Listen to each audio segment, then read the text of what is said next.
All right. What's up, Tim?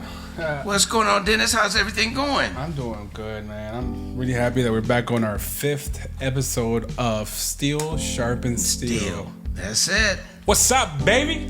Everything is good. It's got to be. There's no other way. That's right.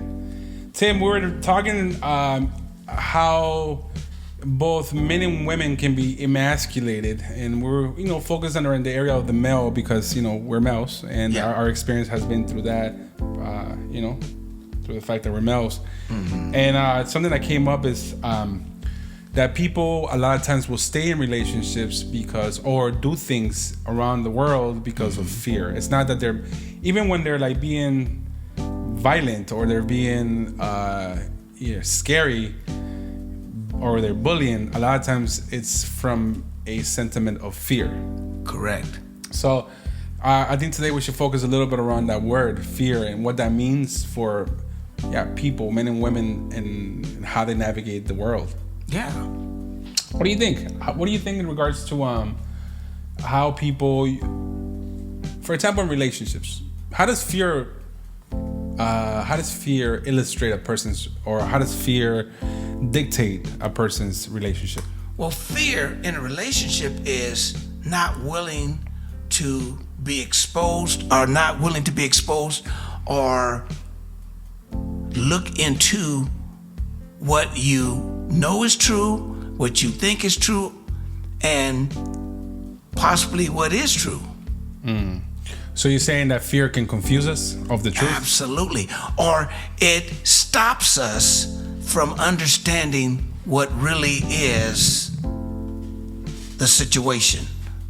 So, or really the person, what the person is or what the person represents. Because we're talking about relationships. Interesting. Mm-hmm. Yeah. So what you're saying is that we create an image of a person in our heads. Correct. Sometimes it creates an image of a monster in our heads. That's true. And monsters are scary. That's right. So fear can. So how can people? So I guess people can then. Let me give you an example. Mm-hmm. Okay, relationship. Dealing with some people, counseling them, and they've been together 7-8 years. Mm-hmm. Okay, and so the woman calls me up. Hey, and we're talking. All three of us, the husband and the wife, and the husband got mad at the wife about something she said. She said something that he felt emasculated by, and he says, well, what do you want to do? Like you want to fight? Yeah. No way. And so when that was introduced into the conversation, the woman became fearful. I can't beat this guy up. This is my husband. Yeah. I'm not stronger than him. And how mad is he? So see, all of these things, like you said, in her head started going around. Is he mad enough to fight? Mm-hmm. Is this an invitation to fight?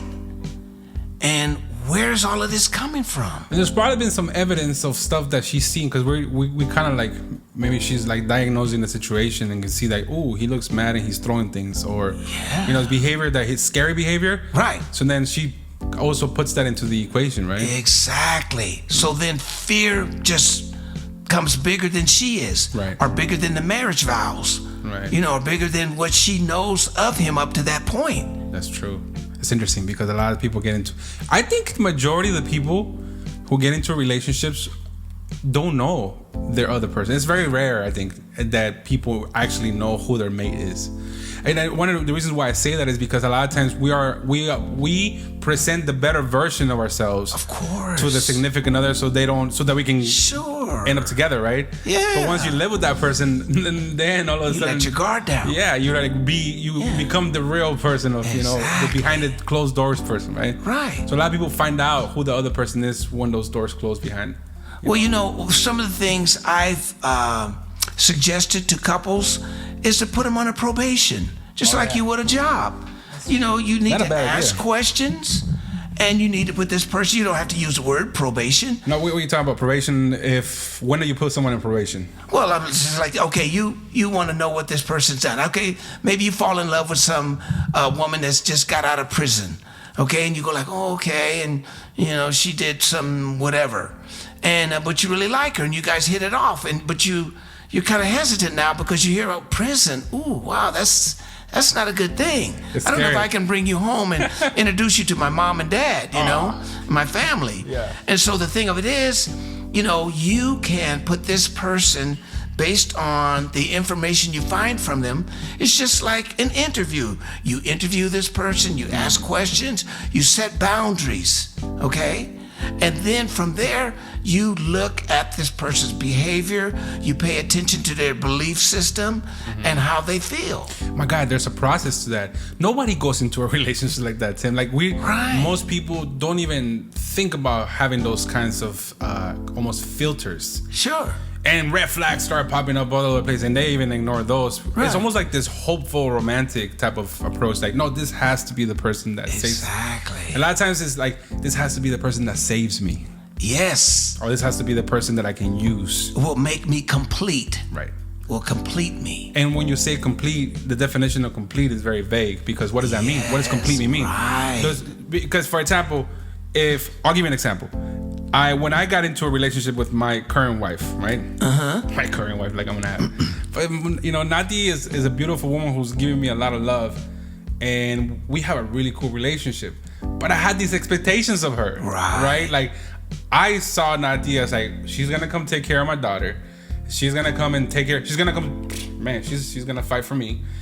So I had this list of things, of who she was supposed to be in my life, and we had our arguments because. To her, she's like, when did somebody tell me that this is something that you wanted? Yeah, nobody notified me of all of this. I'm signing up for this. But I would get angry. I would get angry when she wouldn't do certain things because I thought that was the right thing for her to do. As a woman, you were supposed to. So there was a lot of like culture. There was a lot of like society pressure in my type of thinking towards my significant other. She's a beautiful soul because she's patient. So she was able to work with me. One thing that she did for me is I acted like a completely jackass sometimes. Sure. Not the right way. And I just remember this one time when she saw me acting like a fool. And she's like, I'm not afraid of you.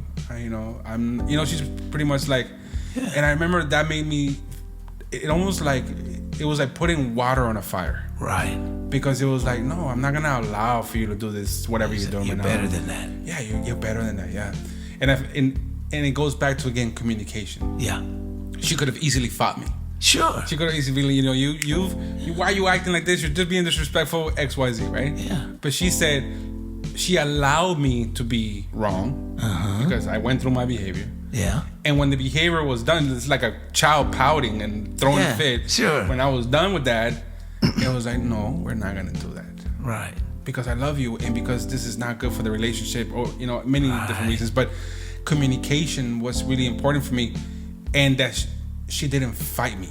Correct. She didn't see it as a challenge. Right. She saw it as an opportunity. Maybe she didn't see it, but God gave her the.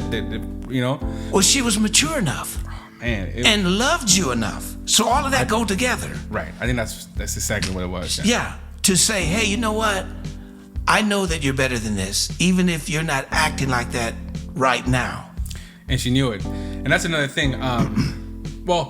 And she challenged you to be better. Right.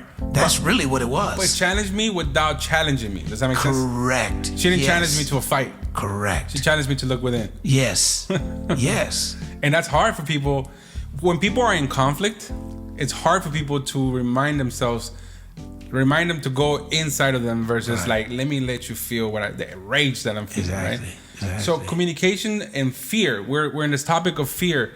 A lot of times we are behaving because of fear. Yes. And other people will then react to us with their own fears. Correct. And it creates this pile of dump that nobody gets what they want at the end of the day. And we end up offending people and we end up doing all these nasty things to people. And you can't take it back. And you say things that you regret later on when you really have a better understanding. Right.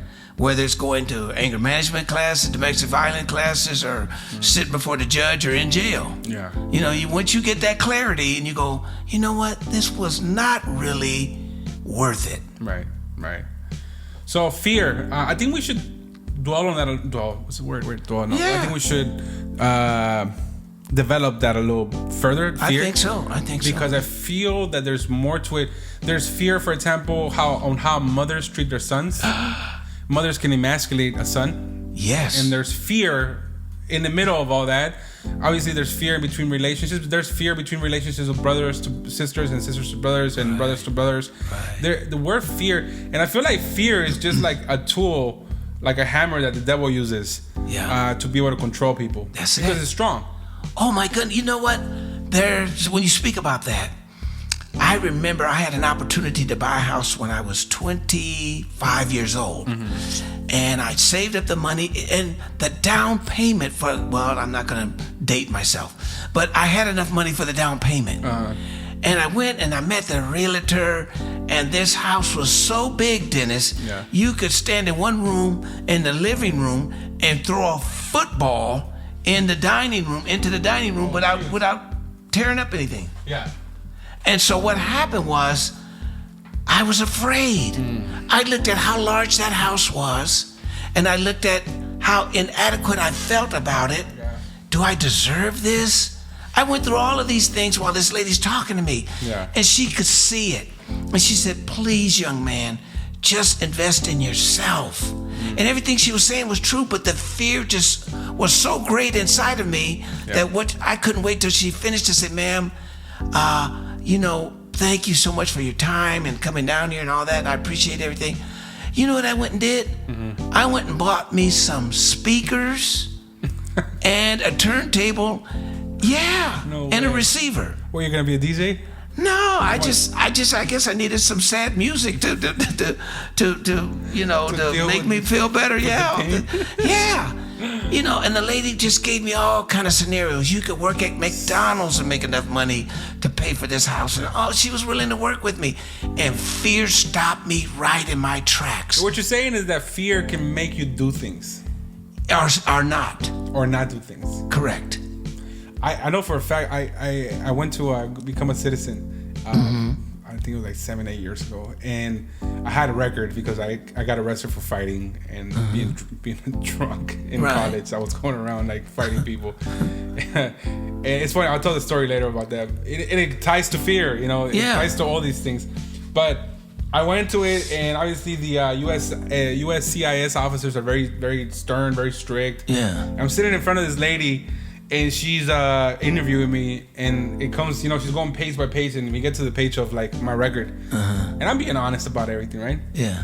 And she goes, but you can see the look in her face of like disappointment, and I'm like, oh man, this lady's not gonna give me my citizenship, and I'm fearing because my residence card was gonna expire at the time. And then she goes, go ahead and write right here. And they give me a sentence that Christopher Columbus was a piece of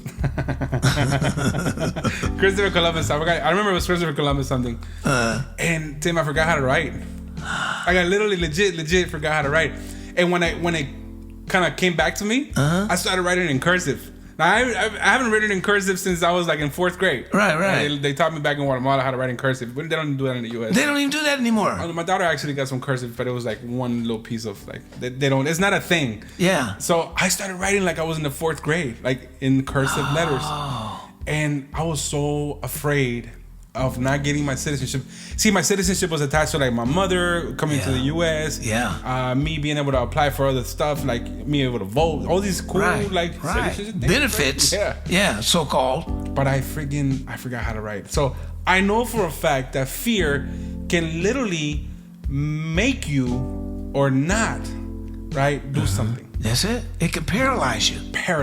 Yeah. And this is important to mention because a lot of people have done dumb things from fear. Correct. They've killed people from fear. Yeah. They've hurt people from fear. Yeah. Or they've been abused. Yeah. Because they haven't stood up out of fear. Right. So I think that's maybe it should be our next topic. We should dive a little bit into like bullying and how fear then connects to a bully or also the victim as well too. Right.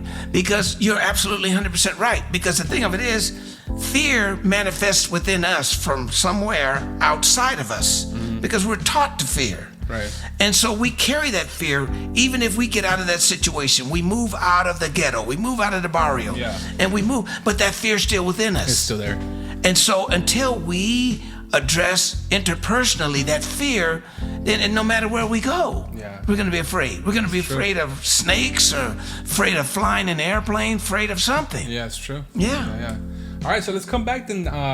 We're on our 5th one now, right? The 5th. So we'll come back on episode number 6 to talk a little bit about the extension of fear into what was it? I just lost my train of thought. In relationships. And how it transcends in different areas. You know what I mean? Yeah. It's not just one blanket, I'm afraid. It's different levels of fear. And how it makes you do things. Yeah. And how people have ended up doing like really wrong. I mean, killing someone, right? Right. And I'm not talking about defending yourself, because that's one type of like, I was in fear of dying because this guy was like, or this was happening. Sure. I'm talking about like you out of your fear you end up doing drugs, and in your like loss of like reality, you end up doing something out of fear. Exactly. Because you went into it with fear. Yeah. All right. Well, we are live again on Steel Sharpens Steel. number 5. So we'll see you guys on number 6. Thanks for tuning in. Thank you, Dennis. Don't forget to subscribe, right? Yeah. Hit that button, and we'll see you guys on number 6. All right. Take care, everyone.